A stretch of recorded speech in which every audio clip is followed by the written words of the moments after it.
Peshawar high court نے تاریخی فیصلہ سناتے ہوئے خیبر پختونخوا میں شامل سابق فاٹا اور پاٹا کے علاقوں میں خفیہ ایجنسیوں کی جانب سے قائم کیے گئے حراستی مراکز یا عقوبت خانوں کو غیر آئینی اور غیر قانونی قرار دے کر فوری طور پر انہیں بند کرنے کی ہدایت کر دی ہے۔ یاد رہے کہ ان عقوبت خانوں میں زیادہ تر ایسے افراد کو قید رکھا جاتا تھا جن پر ملک دشمنی اور غداری کے الزامات ہوں، اور ایسے قیدیوں کو کسی قسم کی قانونی مدد بھی فراہم نہیں کی جاتی۔ ان عقوبت خانوں میں پچھلے 10 سالوں میں سینکڑوں افراد کی ہلاکتیں بھی ہو چکی ہیں، لیکن مرنے والوں کی لاشیں تک لواحقین کے حوالے نہیں کی گئیں، کیونکہ ایسا کرنے سے ایجنسیوں کو یہ تسلیم کرنا ہوگا کہ مارے جانے والے افراد ان کے زیر حراست تھے۔ تاہم گزشتہ روز پشاور ہائی کورٹ نے ایسے تمام عقوبت خانوں کو ختم کرنے کا حکم جاری کرتے ہوئے انسپکٹر جنرل پولیس کو یہ حکم دیا کہ ان عقوبت خانوں میں زیر حراست ہر شخص کے کیس کی جانچ پڑتال کے لیے ایک کمیٹی تشکیل دی جائے، اور جن کے خلاف کوئی کیس نہیں انہیں رہا کر دیا جائے، جبکہ جن کے خلاف کیسز درج ہیں انہیں متعلقہ عدالتوں میں بھجوا دیا جائے۔ تفصیلات کے مطابق پشاور ہائی کورٹ نے وفاق اور صوبے کے زیر انتظام سابق قبائلی علاقوں یعنی فاٹا اور پاٹا کے خیبر پختونخوا میں انضمام کے بعد وہاں حراستی مراکز فعال ہونے کو غیر آئینی قرار دیتے ہوئے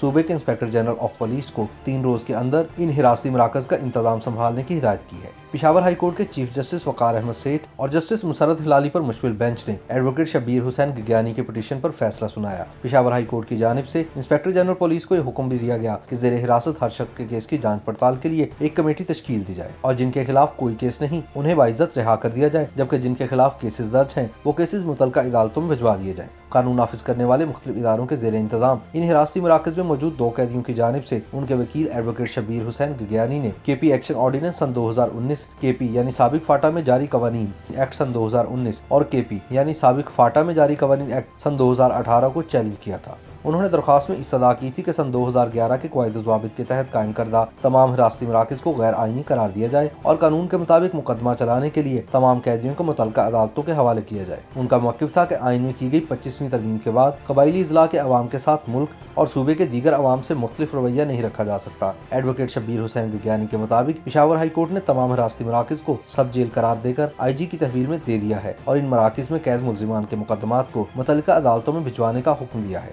جہاں قانون شہادت کی روح سے ان کے خلاف الزامات پر سماعت کی جائے گی۔ 20 جولائی سن 2011 کو صوبائی وزیر داخلہ نے ایک حکم نامہ جاری کیا تھا، جس کے تحت ایسے 9 مراکز جہاں ہزاروں کی تعداد میں مشتبہ عسکریت پسندوں کو قید کیا گیا تھا، صوبے کے زیر انتظام حراستی مراکز قرار پائے تھے۔ اسی قسم کا ایک حکم نامہ 12 اگست سن 2011 کو ایڈیشنل چیف سیکرٹری فاٹا نے جاری کیا تھا، جس کے تحت 34 حراستی مراکز نوٹیفائی کیے گئے تھے۔ اس حکم نامے سے قبائلی علاقوں کے 7 اضلاع میں موجود فرنٹیئر کور اور پولیٹیکل ایجنٹس کے زیر انتظام لاک اپس حراستی مراکز بن گئے تھے۔ کہا جاتا ہے کہ یہ حراستی مراکز دراصل خفیہ ایجنسیوں کی جانب سے قائم کیے گئے تھے، جہاں ملک دشمنی اور غداری کے الزامات کے تحت مقامی افراد کو قیدی بنایا جاتا تھا اور انہیں کسی قسم کی قانونی مدد بھی نہیں ملتی تھی۔